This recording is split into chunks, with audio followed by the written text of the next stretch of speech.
হঠাৎ ডাঙৰ খবৰ আলফা শিবিৰৰ পৰা মানস বৰগোহাঁইৰ এটা নতুন ভিডিঅ' প্ৰেৰণ, যিটো ভিডিঅ'ত বহুতো কথা সোমাই আছে, যিটো ভিডিঅ'ত বহুতো ৰহস্য সোমাই আছে। সেই মানস চলিহা যিজন ঠগ প্ৰবঞ্চক, যিজন হত্যাকাৰী বুলি ক'ব লাগিব, সেই হত্যাকাৰীৰ কথা সেই ভিডিঅ'টোত মানস বৰগোহাঁই প্ৰেৰণ কৰিছে। মানস বৰগোহাঁই স্পষ্ট কৈছে আলফা শিবিৰৰ পৰা, আলফা স্বাধীনৰ পৰা।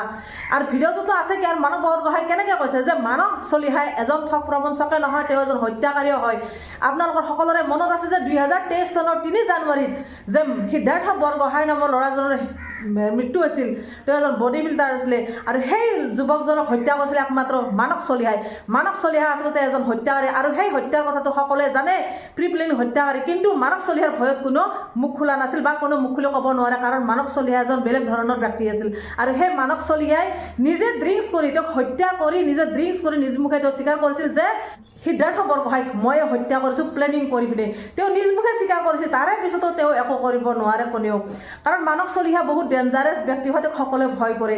আৰু সেই সময়ত মানস চলিহাৰ লগত যেতিয়া মই বহুত কথা গম পাওঁ, মানস চলিহাই আলফা স্বাধীনৰ নামত 300টামান একাউণ্ট খুলিছে, ফেচবুক একাউণ্ট, ফেক একাউণ্ট।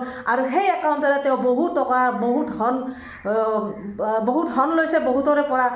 তেওঁ একাউণ্ট খুলি খুলি বহুতকে তেওঁ আত্মসাৎ কৰিছে, বহুত কিবা কিবি কৰিছে। আৰু তেতিয়া আমি আচৰিত হওঁ বা বহুতে ভাবে যে সঁচাকৈ এজন আলফা স্বাধীনৰে ব্যক্তি, আৰু সেয়ে ভয়তে বহুতে টকা দিয়ে। আৰু সেই টকাৰ এটা অংশ প্ৰশাসনে পায়, আৰক্ষীয়ে পায়। গতিকে চাওক এই কথাটো কিমান ডাঙৰ কথা কৈছে।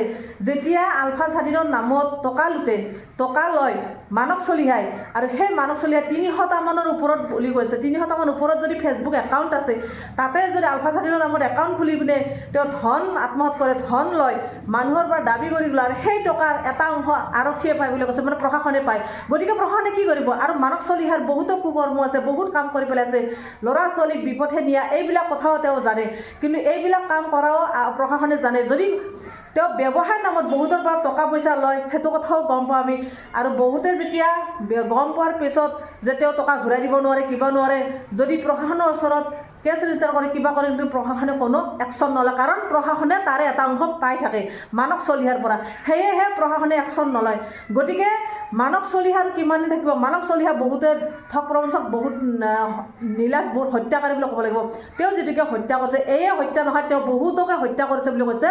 আজি মানস বৰগোহাঁই সেই ভিডিঅ'টোত কৈছে স্পষ্টকৈ যে তেওঁ মানস চলিহাই বহুতকে হত্যা কৰিছে, অকল সিদ্ধাৰ্থ বৰগোহাঁই নহয়, বহুতক হত্যা কৰিছে। কিন্তু সেই হত্যাৰ কথাটো লুকাই ৰাখিছে, সকলো কথা লুকাই আছে, স্পষ্ট হোৱা নাই। কিন্তু সেই সিদ্ধাৰ্থ বৰগোহাঁই হত্যাটো স্পষ্ট হৈ পৰিছিল। স্পষ্ট হৈ পৰাৰ পিছতো মানুহে ক'ব নোৱাৰে, কাৰণ মানস চলিহাক বহুত ভয় কৰে, আৰু মানস চলিহাৰ ভয়তে আছিল, কাৰণ সেইটো প্ৰি প্লেনিং মাৰ্ডাৰ। ইতিমধ্যে আমি যোৱাকালি পৰা নিউজত পাই আছোঁ যে সিদ্ধাৰ্থ বৰগোহাঁইৰ পিতৃয়ে বাৰে বাৰে কৈছে এইটো প্ৰি প্লেনিং মাৰ্ডাৰ বুলি আমি আগৰ পৰা ভাবি আছোঁ, কিন্তু কোৱা নাছিলোঁ। এতিয়া যদি খবৰ আহিছে সঁচাকৈ তেওঁ হত্যা কৰিছে, কাৰণ সিদ্ধাৰ্থ বৰগোহাঁইৰ পৰা 40 লাখ টকা লৈছিল মানস চলিহাই, আৰু আলু পিঁয়াজৰ বেপাৰ কৰাৰ নামত। আৰু সেই 40 লাখ টকা যেতিয়া ঘূৰাই দিব নোৱাৰিলে, ঘূৰাই দিব নোৱাৰাৰ পিছত যেতিয়া সিদ্ধাৰ্থ বৰগোহাঁই বাৰে বাৰে টকা বিচাৰিছিল, এবাৰ হায়দৰাবাদতো মানস চলিহাই পলাই গৈছিল। আৰু সেই টকা বিচৰাৰ কাৰণে হয়তো মানস চলিহাই সিদ্ধাৰ্থ বৰগোহাঁইক হত্যা কৰি পেলালে। চাওক, আৰু হত্যা কৰাৰ পিছত যেতিয়া প্ৰি প্লেনিং কৰি মাৰি পেলালে এটা এক্সিডেণ্টৰ ৰূপ দি পিনে, আৰু সেই হত্যা কৰাৰ পিছত মানস চলিহাই নিজে ড্ৰিংকছ কৰি মুখ খুলি কৈছে যে সিদ্ধাৰ্থ বৰগোহাঁইক ময়ে হত্যা কৰিছোঁ। ইমান ডাঙৰ কথা কোৱাৰ পিছতো আজি চাওক, আমি নিজে গমেই পাইছোঁ, ছবিটো মিছা কথা নকয়, ফটোত দেখিছোঁ যে মানস চলিহাৰ দুখন হাতত দুটা আৰ্মছ থাকে, তাৰ পিছতো আৰক্ষীয়ে একো কৰিব নোৱাৰে।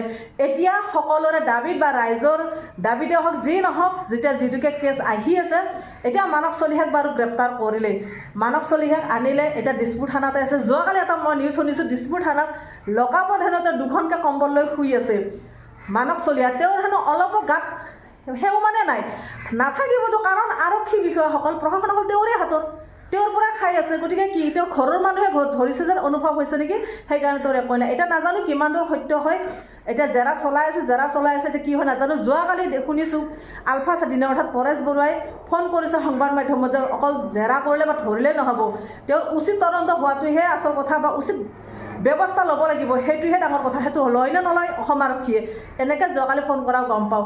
এতিয়া অসম আৰক্ষী কি ব্যৱস্থা লয় আমি গম পাম লাহে লাহে। কিন্তু মানস চলিহা যে এজন ধুৰন্ধৰ লম্পট হত্যাকাৰী হয়, এইটো স্পষ্ট হৈ পৰিলে, যিহেতুকে আলফা স্বাধীনৰ পৰা মানস বৰগোহাঁয়ে এটা ভিডিঅ' কল প্ৰেৰণ কৰিলে আজি।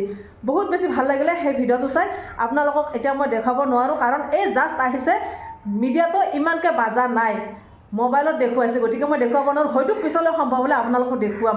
কথাখিনি শুনি মই লগে লগে মই ভাবিলোঁ মোৰ ভিউৱাৰ্ছখিনি জনাই দিওঁ, সেয়ে জনালোঁ। গতিকে এটা কথা জানি লওক, মানস চলিহাৰ প্ৰৰচনা যিয়ে পৰিছে সি লাইফ বৰবাদ কৰিছে, আৰু মানস চলিহাৰ পৰা যদি কোনোবা বাচি আছে বহুত ভাগ্যৱান ভাবি লওক। এইখিনি কৈয়ে আজি মই মোৰ ভিডিঅ'টো সামৰিছোঁ। আজিলৈ বাই বাই।